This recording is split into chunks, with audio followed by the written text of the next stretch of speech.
Her bag of trash hit my yard with a thud, splitting open across the grass.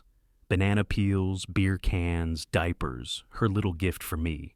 I froze on the porch, the stink already curling through the morning air, and felt my daughter's hand tighten on mine. "Daddy, why does she hate us?"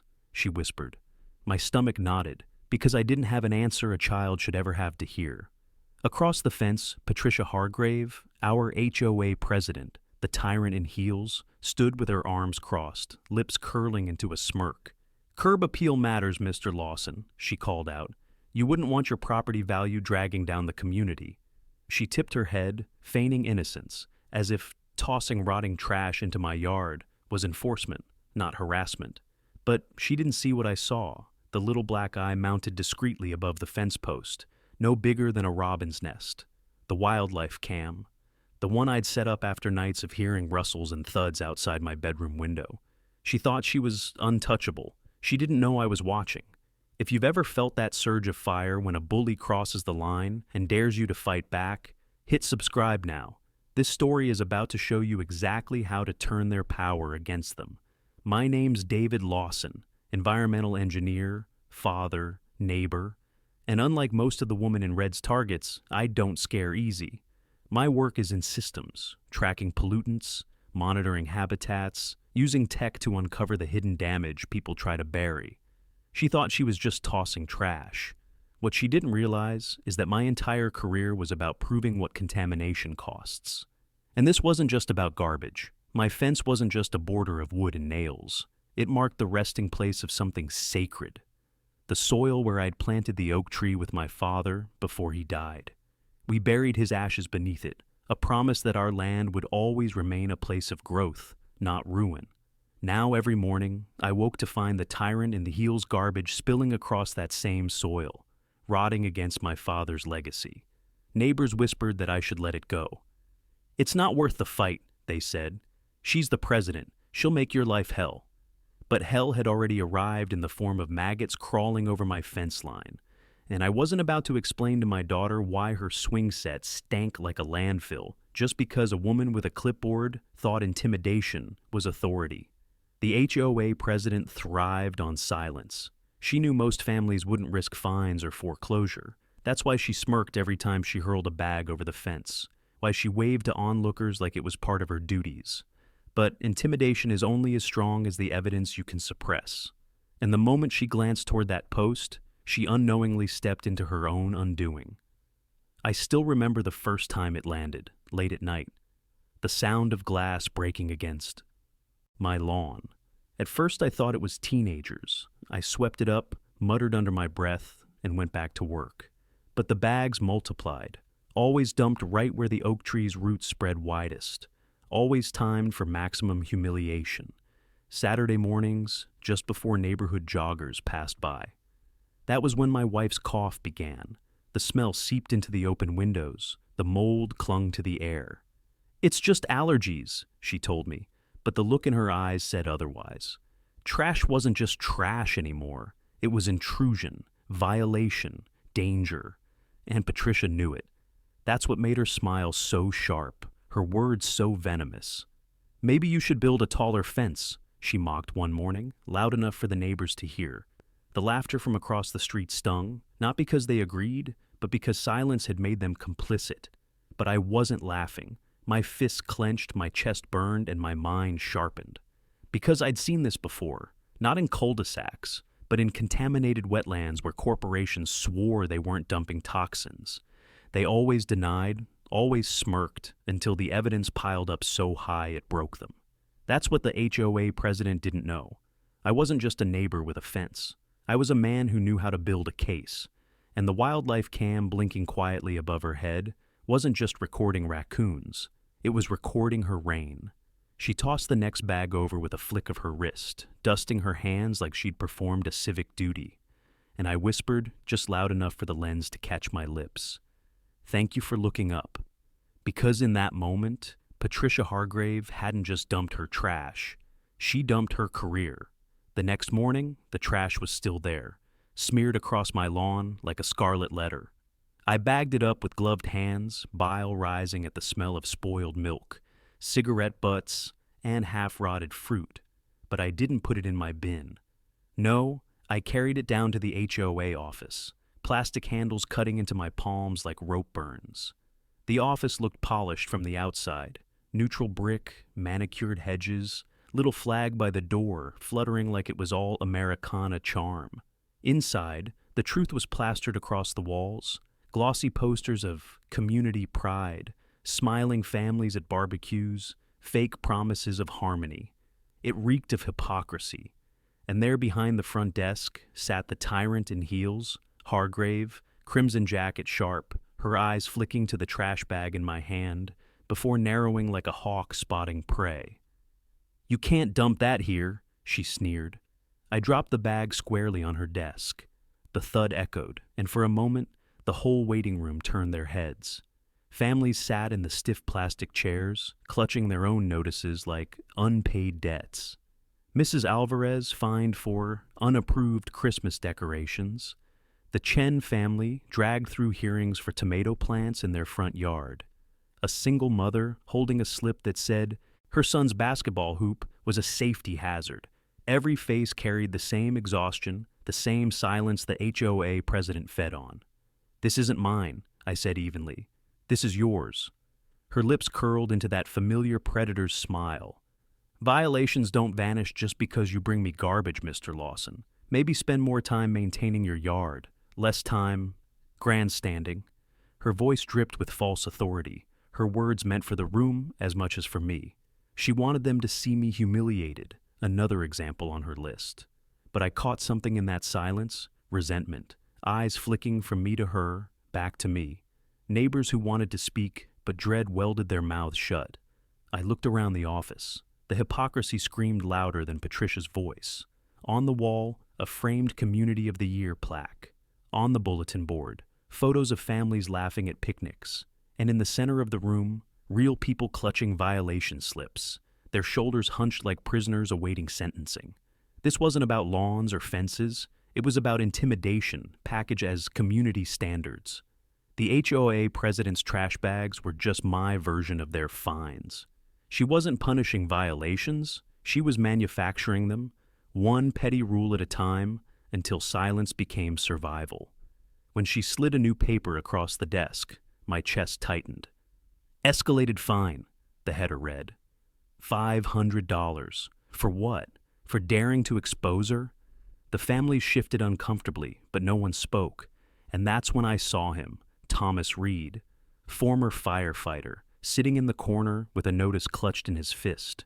His jaw was tight, his shoulders rigid, but his eyes flickered with conflict. He wasn't like the others. He'd spent a life charging into flames while others fled. And now, watching the tyrant in heels smirk at me, he looked like a man choking on his own silence. The tyrant in heels leaned closer, her perfume sharp and suffocating. "You can fight me if you want, Mr. Lawson, but you'll lose. You all do." I left the office with the fine burning in my pocket, but I carried more than anger. I carried the weight of that room, the hunched shoulders, the whispered dread, the way Thomas Reed's fist twitched like he was holding back a truth too heavy to speak. The sidewalk outside shimmered in the heat. The pastel houses lined up like stage props, perfect on the surface but rotten underneath. This wasn't just about trash anymore. Patricia had built an empire of intimidation, and every silent neighbor was another brick in her fortress. But fortresses crack. And as I walked back to my car, I swore I'd find the fracture. Because the woman in red didn't realize my camera hadn't just caught her dumping garbage. It had caught her arrogance. And arrogance, when exposed, always rots faster than trash. I didn't drive home right away. The fine still burned in my pocket, but the heavier weight was the silence of that office. The way every neighbor had looked at Patricia and then looked away. The way Thomas Reed's fists had clenched, his shoulders twitching as if bracing for a fire alarm that never came. So, instead, I cut through the neighborhood, steering toward the park at the edge of Willow Creek. It was late afternoon, sun low enough to scatter gold across the oak trees, their shadows stretching long across the cracked asphalt path. Usually, kids laughed here, chasing each other around the benches, but today the park was hushed, like even joy had been fined out of existence.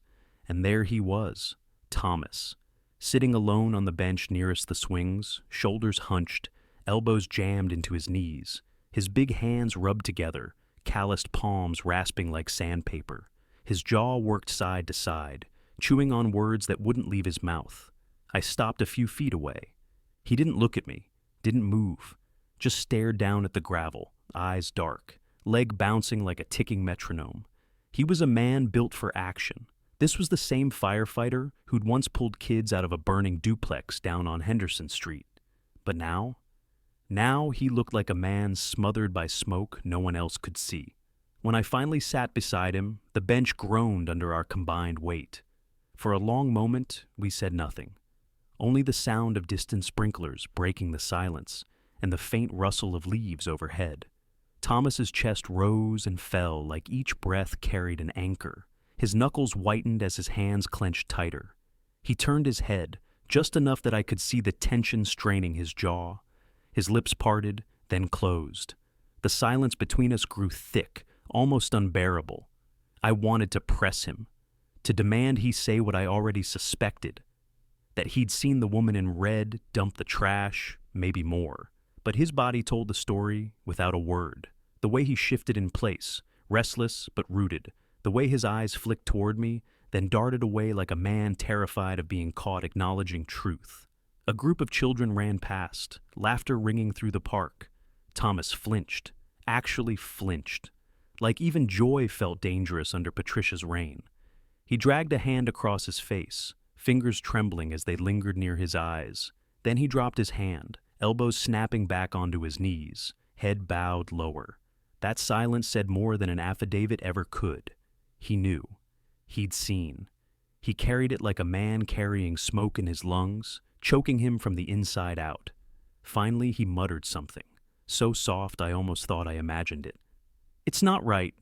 His voice was ragged, a whisper frayed by guilt. Then, as if realizing he'd let too much slip, his body stiffened. His jaw snapped shut. He rose suddenly, movements jerky, uneven. "Be careful," he said, voice low but urgent. He didn't meet my eyes, didn't wait for a response, just walked away, his back rigid, his pace too, quick to be casual. I sat there long after he left, watching the sun sink lower, the shadows deepen across the grass. My pulse thudded, hot with frustration. Because I knew then what the HOA president feared most wasn't exposure, it was courage. And Thomas Reed was right on the edge of finding his. But edges cut both ways, and if the HOA president sensed the fracture, she'd press it until he shattered. The oak tree swayed gently, its branches whispering above me.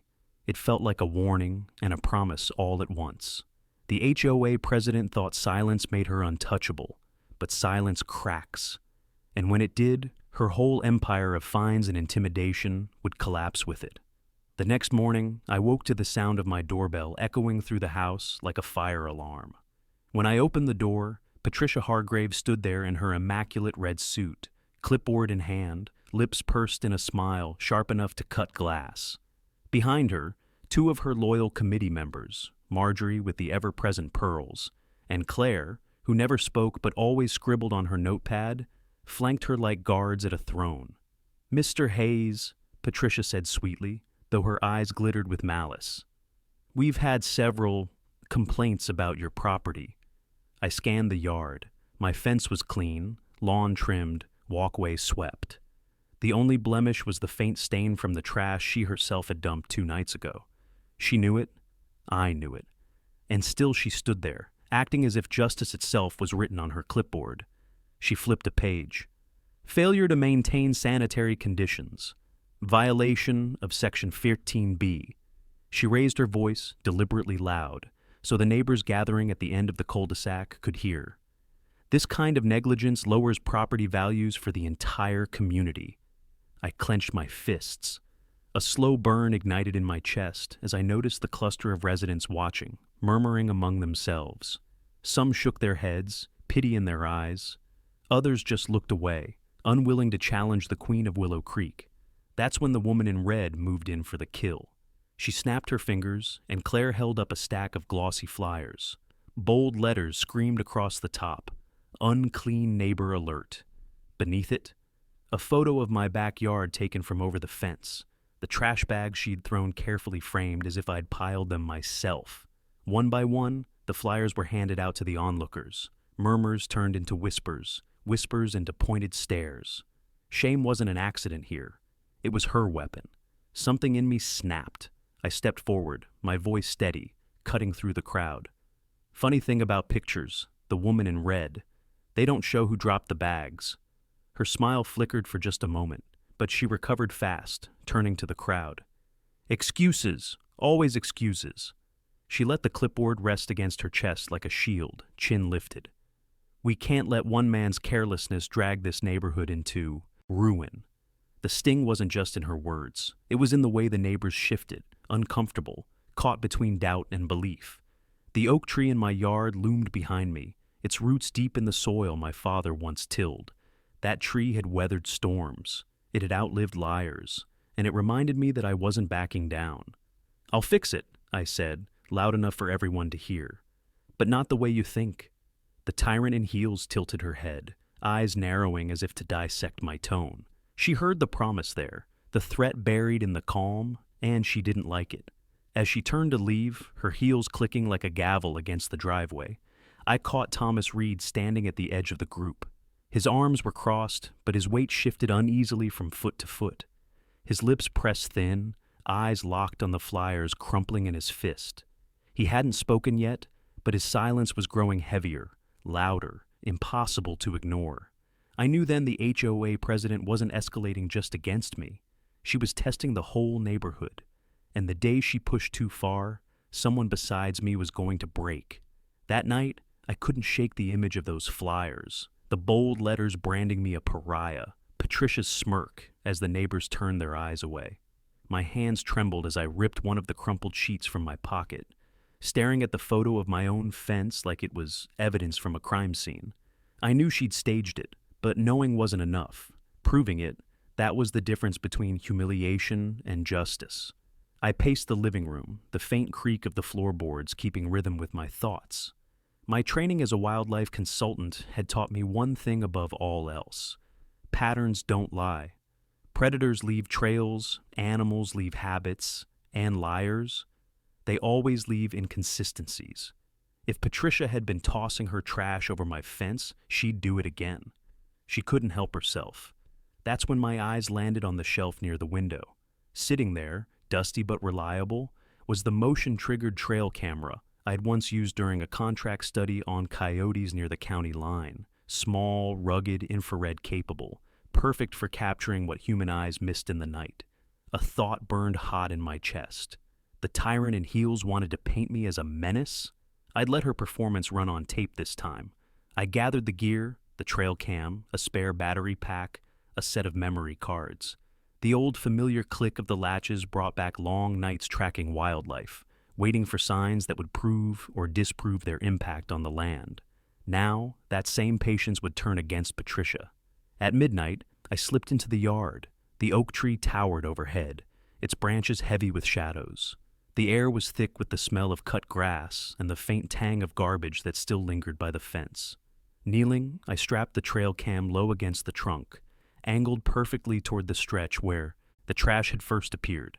I tested it once. The red light blinked faintly, then vanished, leaving only the silent eye of the lens. Invisible, waiting. Leaning back on my heels, I whispered to myself, patterns don't lie. The cam didn't care about intimidation. It didn't care about lies printed on flyers. All it would see was the truth. When I slipped back inside, Rachel stirred from the couch. She'd been dozing uneasily, the strain of the woman in red's harassment weighing heavier on her each day. "What are you doing?" she asked softly, voice frayed with exhaustion. "Setting a trap," I said. My words came out calm, colder than I intended. But it wasn't anger, it was focus. She looked at me for a long moment, then nodded. No more questions. She trusted me, maybe more than I trusted myself. The following days dragged like rusted chains. The tyrant in heels doubled down, dropping violation slips at my door, sneering across the cul-de-sac, feeding the rumor mill with casual cruelty. But I barely reacted, because every time her eyes locked with mine, I felt the camera watching silently from the oak tree. On the third night, I heard it. The faint rustle by the fence, the clatter of a plastic lid. My pulse hammered. I forced myself to stay still, resisting the urge to sprint outside. The wildlife cam would do the work. Patience was the weapon now. The next morning, I retrieved the memory card, hands clammy as I slid it into the reader. The screen flickered, and there it was. The grainy night footage showed the woman in red herself, in her pristine blazer and heels even at midnight, lugging a trash bag across her lawn. She paused, glanced around, then with a sharp heave, tossed it clean over my fence. The bag landed with a thud, splitting open, its contents spilling into my yard. She smirked, dusted off her hands, and walked away like a queen who'd just finished a performance. My throat tightened. For a moment, I just stared at the footage, caught between rage and vindication. This wasn't hearsay anymore. This wasn't rumor. It was proof. Cold, undeniable, time-stamped. The HOA President Hargrave had just incriminated herself with the same arrogance she used to rule over everyone else. And now, her kingdom of intimidation had its first crack. The footage looped again and again on my laptop screen, each smirk, each deliberate toss of the trash bag clawing deeper under my skin. Proof, clear as day. But proof alone doesn't stop people like Patricia. Not when they're drunk on intimidation and convinced the neighborhood is their kingdom. I knew the next move had to count. By mid-morning, the trash was gone from my yard. Not by my hand. The HOA president had the audacity to send her enforcer, a broad-shouldered board lackey, to clean up the evidence, as if sweeping her mess away would erase what the camera saw. But I didn't confront them, not yet. I stayed at the window, silent, watching. That was when I noticed her little performance. The HOA president strutted down the sidewalk in that crimson jacket, stopping to chat with neighbors as if nothing were wrong. She gestured toward my house, laughing too loud, whispering with that conspiratorial lean. The crowd chuckled with her, eyes darting back to me like I was the punchline. My chest tightened. Rage simmered hot and heavy, but something else laced through it. Fear. Rachel had been quiet all morning, moving slow around the kitchen, her eyes shadowed. When I asked if she was okay, she just muttered, "I'm fine," though her hands trembled when she poured her tea. The HOA president's smear campaign wasn't just ruining my name, it was eroding the sense of safety inside my own home.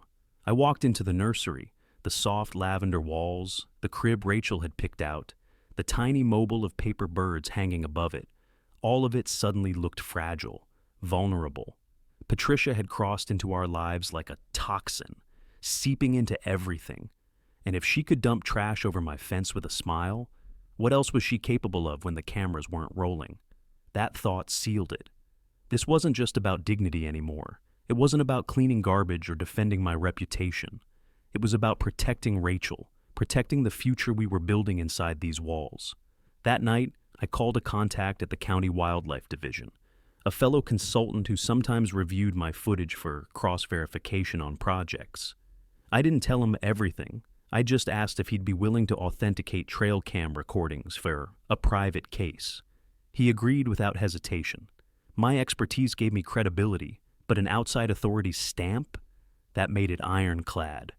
I leaned back in my chair, exhaustion pulling at my eyes. But even as fatigue dragged me down, adrenaline kept sparking through my veins. The woman in red thought she'd staged a story of me as the villain. What she didn't realize was that the real story, the one captured by that silent lens, was already out of her control. Still, the pressure was mounting. Around midnight, a loud thud rattled the front porch. I jolted upright, grabbed the bat I kept near the door, and yanked it open. Sitting there, brazen and bold under the porch light, was another trash bag, torn, oozing, this time filled with rotting food scraps and shredded flyers, the same flyers the tyrant in heels had plastered across the neighborhood, now stuffed into my doorstep like a dare. I glanced across the street.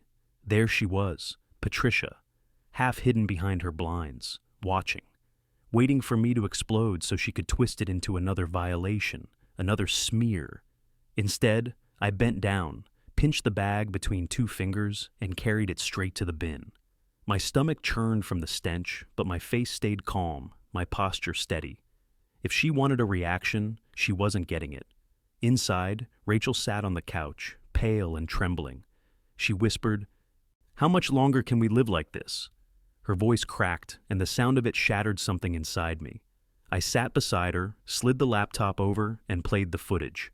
Patricia, in her blazer and heels, tossing her garbage into our yard, frame by frame, time-stamped, verified. Rachel's eyes widened. She covered her mouth, then looked at me with something fierce and fragile all at once. "You're going to end this, aren't you?"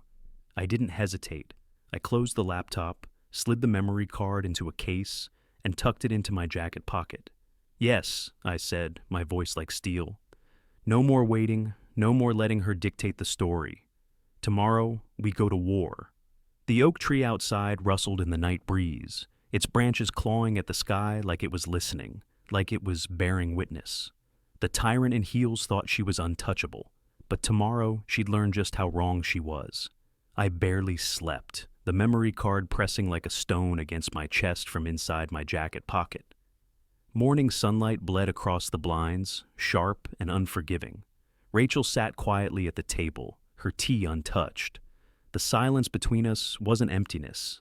It was waiting, waiting for me to act. So I did. I walked across the cul-de-sac, each step heavy with the weight of inevitability, and stopped in front of Thomas Reed's house. His truck was parked crooked in the driveway, rust creeping up the wheel wells, a beer bottle tipped over on the porch railing. He'd been watching this whole circus, and part of me hated him for staying silent. But another part, the part that saw the way his shoulders sagged every time Patricia barked orders at board meetings, knew he was suffocating on the inside. I knocked once, twice. The door cracked. Thomas stood there, hair disheveled, eyes bloodshot. He didn't say a word, just jerked his chin toward the backyard. The yard was overgrown, weeds curling around the fence, the grass patchy like a battlefield, abandoned mid-fight. He sat in a lawn chair, hunched forward, elbows digging into his knees, staring at the dirt as though it might swallow him whole. I sat across from him. For a long moment, neither of us spoke. The only sound was the creak of wood as the chair shifted under his weight. His jaw clenched, unclenched, his hands twitching like they wanted to build something but had nothing left to hold.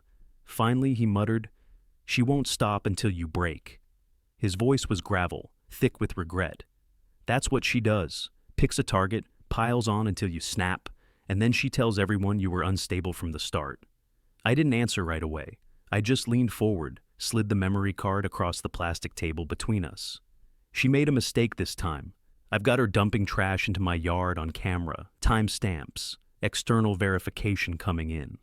Thomas's eyes flicked to the card, but didn't linger. He rubbed his temples like the weight in his head was splitting him. "Open. Evidence doesn't matter if no one backs it up. She'll spin it, call it doctored, say you staged it. And the board, they'll eat it up because they're terrified of her." "Then don't be terrified anymore," I said, sharper than I meant to. "You've seen her cross the line.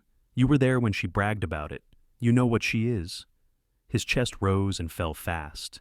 He looked away, toward the chain-link fence. His fists tightened until his knuckles whitened. "My wife. She's already on edge. The woman in red fined us twice for stupid stuff last year. A patch of paint on the garage, a so-called unauthorized shed. We paid just to make it stop. If I step up now, she'll bury us alive." I leaned in closer. "She's already burying us all. One family at a time, mine, yours, everyone here. And unless someone stands up, she'll keep going until this place is nothing but fear." His eyes watered, not from weakness, but from rage held too long. He slammed his fist against the flimsy table, the sound cracking through the still air. "Damn it!" His voice broke. I heard her. I froze. He dragged his hands down his face, groaning like confession burned on the way out. "The night she dumped the trash, she laughed about it with her board lackey, said, 'Now he'll learn. She wanted you humiliated, wanted you to break.'" His shoulders slumped, defeated. And I just stood there, did nothing. The admission hung heavy, a raw truth finally cut free. I reached for the memory card, slid it back into my pocket, and met his eyes. "Then don't do nothing now. Put it on record. Help me finish this." His jaw tightened, his hands shook, but when he finally spoke, his voice carried something steadier. "If you take this to the board, if you really push it, I'll testify. I'll tell them exactly what I heard. God help me, but I won't let her write the story anymore." Relief punched through me like air after drowning. For the first time in weeks, the weight didn't feel like it was crushing me alone. The oak tree in my yard swayed in the breeze, visible over the rooftops. Its branches looked like arms spread wide, bracing for the storm. Patricia still thought she held the crown. But now, she wasn't just up against me. She was up against truth that couldn't be silenced anymore. The moment I stepped back into my office, I didn't see blueprints or client contracts anymore. I saw a battlefield. My desk was covered in open folders, my laptop glowing with timelines, file hashes, and cloud uploads. The memory card from the wildlife camera sat in the center like a loaded weapon, and Thomas's broken words echoed in my ears. "She wanted you humiliated." I heard her say it. I powered on my workstation. The hum of fans filled the room, steady like a war drum. I'd built systems to monitor networks, catch intrusions, trace breaches, but tonight I was turning that same discipline against the tyrant in Heels Hargrave. Step 1 was validation. I copied the raw wildlife footage onto 3 separate drives, generating hash keys for each transfer. I knew the woman in red's first move would be to scream, "Fake." So, I wasn't just protecting myself. I was building a chain of custody no one could dispute. Every frame, every timestamp, locked in airtight. Step 2 was layering. I cross-checked the video with my home security feeds. The angle was different, but the timing was exact. The rustle of trash bags, the slam of her trunk, the mocking smirk when she looked back at my fence. Together, they formed a sequence no spin could erase. Step 3 was amplification.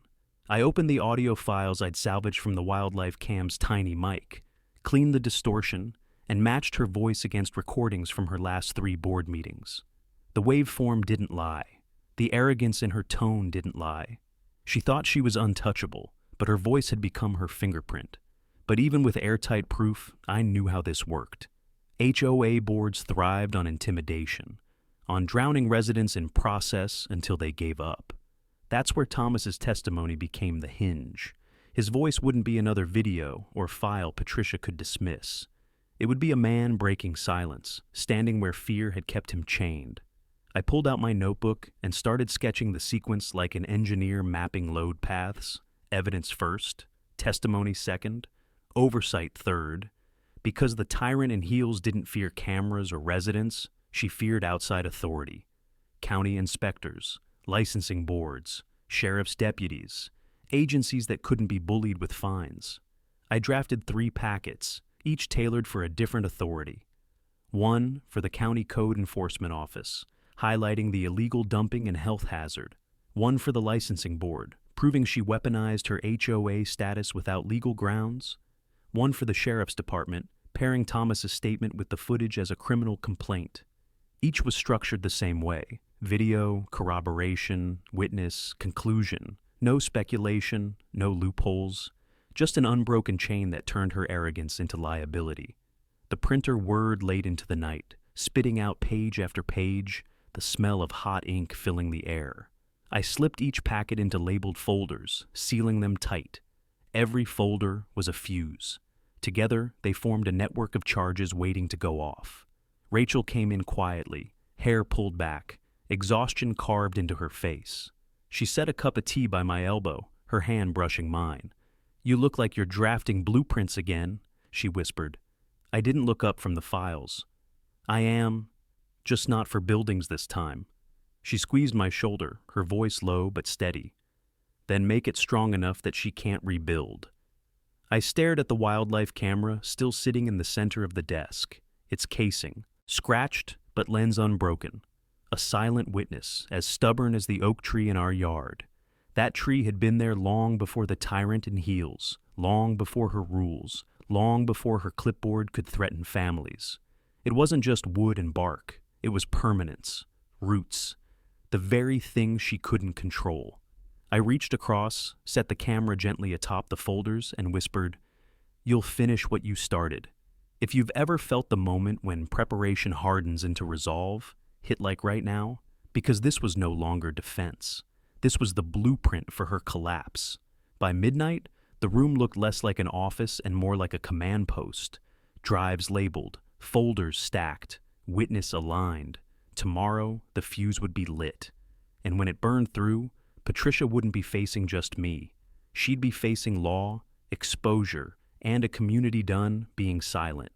I drove to the county code enforcement office at dawn, the air sharp, folder heavy. The building looked like bureaucracy made concrete, which was fine. Bureaucracy still had teeth. I pushed through the doors and approached the front desk, the clerk glancing up with that polite neutrality that underestimated everything. I laid out the packet, video hashes, timestamps, a medical note, Thomas's affidavit. Her fingers moved, forms began to populate. The filing felt small and enormous at once. A clerk stamped, a number was written, and an intake was opened. I sat in a hard chair and texted Thomas, "Don't freeze." His reply came slow. "I'm on my way." An inspector called me into a conference room. She watched the footage on my tablet, pausing where the trash crossed the fence and where Karen glanced back, the motion frozen by a timestamp. She asked practical questions about property lines and collection times. When she said, "We'll inspect today," it wasn't drama, it was process. Procedure could topple illusion. I walked to the sheriff's precinct next. The sergeant took the folder and read Thomas's statement, his face tightening at the line where Thomas recounted the guard's laughter and the command. He agreed to have a deputy accompany the inspector during the site visit to document any criminal conduct and to make sure witnesses were safe. He said they'd treat intentional dumping onto private property as a potential public nuisance and harassment. After that, I walked the block with copies. People who'd looked away now took packets like they'd been given permission. I collected signatures, names, dates, short notes of corroboration. A teen handed over shaky video and scrawled, "I saw her toss it." Another neighbor wrote, "She's done it before." Each name felt like a stitch binding the neighborhood into a record that couldn't be shrugged off. At the community clinic, I signed forms and received a redacted nurse's note describing my wife's stress episode after Patricia's intrusion. The clinic staff were precise. Privacy checks, verification, and when the paper hit the folder, it linked the harassment to real health harm. That evidence changed the tone from petty squabble to measurable risk.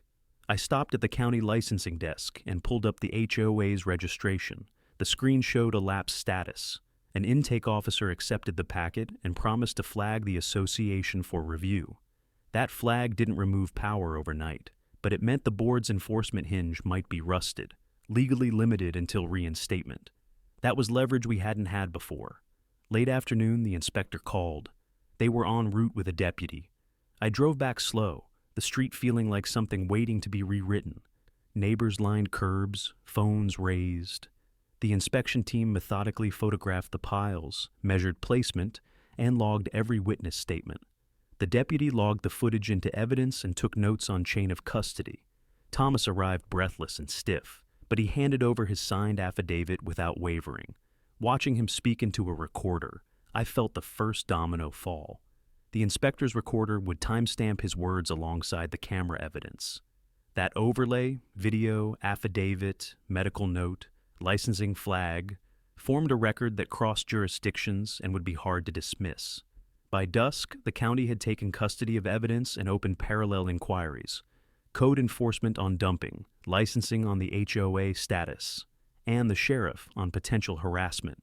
Paper had left the private sphere. Our wildlife camera's raw clip had become a legal fulcrum, pulling in agencies with power to act. I walked to my gate and ran my hand along the oak's rough bark. It had watched this whole thing, the quiet and the violation. It felt different now, like an unspoken witness acknowledging that the fight had moved beyond me. This wasn't the end. It was the pivot where institutional force met neighborhood truth. I locked the gate and watched the inspector walk to her car, evidence bag in hand. Neighborhood windows no longer held only curtains. They held people who had decided to be seen. For the first time since the dumping began, I slept with a different kind of heaviness, the kind that comes from having turned a camera's flicker into a summons that could not be ignored. The morning of the inspection hearing felt like the calm before a storm. The county had already logged the evidence. Deputies had their statements, and the Gazette was prepping their article. But Patricia still strutted as though none of it mattered, as if a clipboard and a crimson blazer could overwrite what was coming. I knew today had to be more than paperwork. It had to be public. The community center smelled faintly of bleach and burnt coffee when I walked in with the folder under my arm. Rows of plastic chairs squeaked as neighbors settled in. Phones tilted discreetly in their hands. They weren't just residents today. They were witnesses, eyes that had lived, under her grip for too long. The woman in red arrived last, as always. She carried nothing but her phone, heels clicking like a metronome of arrogance. She scanned the room with her tight smile, lips curving into that look she used to silence people. She thought intimidation would still hold, but silence had already cracked. The county inspector sat at the front table, deputies posted on either side.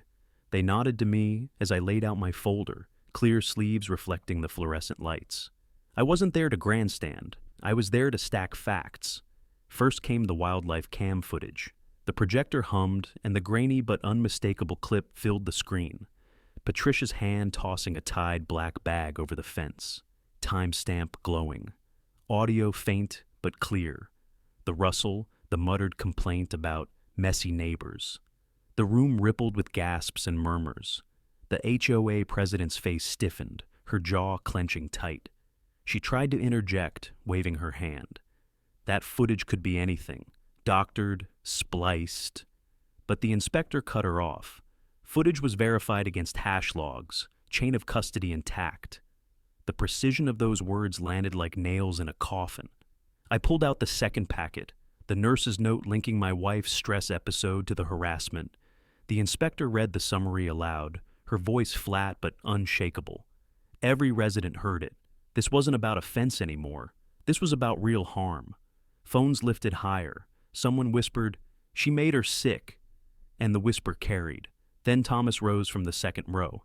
His face was pale, but his voice didn't tremble this time. He described what he'd seen, the dumping, the smirk, the moment the woman in red told her enforcer to let them learn. His confession cut sharper than the footage, because it came from a man who had been silent too long.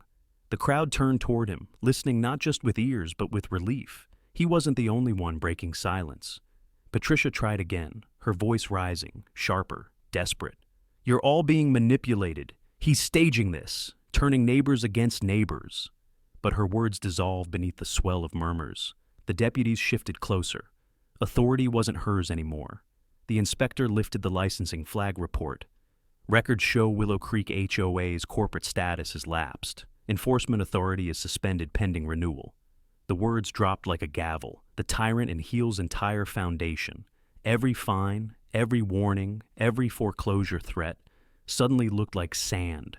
The room erupted, voices surged. Some shouted in anger, some in relief, others just repeating words they couldn't believe.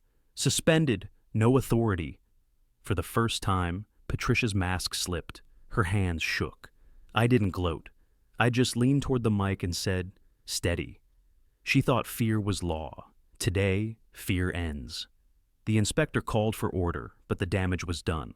The board members whispered furiously, their loyalty evaporating in the heat of exposure. Patricia's reign wasn't ending in some back office. It was unraveling in front of everyone she'd tried to keep small. And I knew. The final act was coming. The stage was set for her downfall, and this time, the community itself would be the jury. The HOA president gripped the microphone like it was her last anchor, knuckles white, her voice sharp enough to cut glass. "This board will not be bullied by theatrics," she shouted, her eyes flicking between the deputies and the inspector, desperate for backup. But the air in the hall had changed. It wasn't fear anymore. It was anticipation, the collective weight of neighbors finally leaning forward instead of shrinking back. I opened the dossier slowly, every page sliding against plastic like a blade drawn from its sheath. My fingers found the still frames, the clearest wildlife cam shots of the tyrant in heels tossing bags over my fence. I handed them to the inspector, who held them high for the projector. The image bloomed across the wall, undeniable. Patricia's face mid-throw, the arc of trash, timestamp glowing like a brand. The audience gasped, then voices rose in furious ripples. "That's her! Right over the fence! We knew it!" Patricia tried to speak over them, her words jagged. "Those could be staged. He has the equipment, But the inspector silenced her with a raised hand. Chain of custody verified. Evidence stands. I heard Mrs. Alvarez in the front row choke back a sob.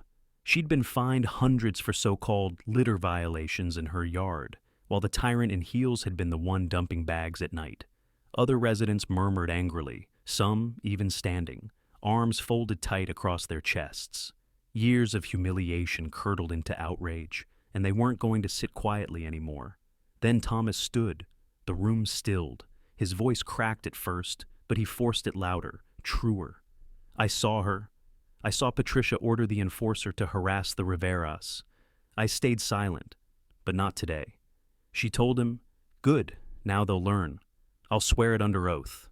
His words carried like a hammer strike. He trembled, but his chin didn't drop. The crowd erupted, not just whispers this time, but cheers, shouts, fists pounding chairbacks in rhythm.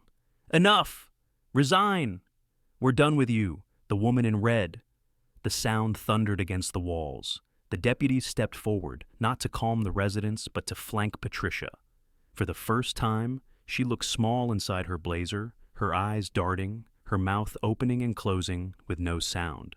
The inspector leaned into her mic, voice steady. The evidence, witness testimony, and lapsed authority records established that the woman in red Moore acted without legal standing. This board will schedule a special election immediately. Gasps, applause, phones filming. It was history, unfolding live. Patricia slammed her palms against the table, veins taut in her neck. "This is a witch hunt. You're all sheep." Her words drowned under the chant that spread row by row. "Out, out, out." The sound filled the hall like a tidal wave, impossible to resist. Even the board members sat frozen, eyes down, unwilling to share her collapse. I didn't need to shout. I didn't need to gloat. I just leaned into the mic, my voice cutting through the noise with calm certainty. This wasn't about trash. This was about trust. And tonight, the community took it back. The roar that followed wasn't chaos. It was release. Neighbors who'd hidden behind curtains now stood shoulder to shoulder, voices braided into one demand. Patricia's reign of intimidation was over, not with paperwork, but with people standing together. The deputies moved to escort her out. Her heels scraped the tile, sharp but hollow now, stripped of authority. She didn't strut. She stumbled. Phones followed her every step. The tyrant who once ruled with fines and threats was walking out under the judgment of her own neighbors. And I knew, as I closed the dossier on the table, that the oak tree standing outside wasn't the only thing with roots anymore. The people of Willow Creek had them too. And tonight, they finally stood tall. The hall emptied slowly, not in silence, but in waves of voices, angry, relieved, even joyful. For the first time in years, the air in Willow Creek Estates didn't feel thick with dread. It felt alive, like a current finally freed from a dam. The deputies had escorted the woman in red Hargrave out through the side door, her crimson blazer stark against the dark night, her heels echoing without power. No one made way for her. They just watched, phones raised, eyes sharp. The tyrant was gone, and her throne had been nothing more than a chair at a folding table. I stepped outside into the cool night, the damp asphalt glistening under streetlights. My hand brushed the rough bark of the oak tree near the lot, its branches arching wide like it was bearing witness. For weeks it had been my anchor when Patricia's intimidation crept into my home. Tonight, it felt different. Not a reminder of fear, but a symbol of what roots can endure when storms pass. Neighbors gathered in clusters on the sidewalk. Mrs. Alvarez held her petition tight, no longer trembling, but energized. "We'll form a resident coalition," she told a small circle, her voice ringing with authority she never thought she had. Mr. Chen clapped a hand on my shoulder, his eyes wet. "We should have spoken up sooner," he admitted. Others exchanged numbers, whispers of alliances forming, where silence used to separate them. For the first time, this wasn't just a subdivision. It was a community again. Thomas walked out last. He didn't say much, just met my eyes and gave a single nod, heavy with meaning. He had broken his silence, and in doing so, shattered Patricia's grip. His testimony hadn't just been a piece of evidence, it had been a key, unlocking courage in others. I saw relief in his posture, like the chains around his chest had finally cracked. Later, at my doorstep, I looked up at the wildlife camera. That small black lens had caught the woman in red mid-throw, her arrogance immortalized in frames she could never erase. For me, it was more than proof. It was a promise that the truth, however small, has a way of lighting even the darkest corners. My father's words echoed again in my mind. Always keep your eyes open. Tonight, they felt fulfilled. Rachel slipped her arm through mine, steadying me. She had been through every wave of Patricia's harassment, from the trash bags to the foreclosure threats. Now, her smile was faint but real, the kind that spoke of peace returning after too long in exile. Our daughter's laughter from the nursery upstairs drifted faintly through the window, and for the first time, it didn't feel fragile. It felt safe. The local reporter scribbled notes nearby, already shaping tomorrow's headline. Wildlife camera footage ends HOA tyrant's rule. But I knew the real story wasn't just about the tyrant in Heel's downfall. It was about people who had lived in shadows finally choosing to stand in the light. It was about the simple but terrifying act of saying, no more. Justice doesn't always come with fireworks. Sometimes it's quieter. A door closing on a corrupt official, a crowd chanting in unison, a camera blinking steady above a doorway. Tonight, it was all of that. Tonight, it was ours. For more battles where neighbors refuse to bow to HOA bullies, subscribe now and drop your own story in the comments. I'd love to hear where you're tuning in from.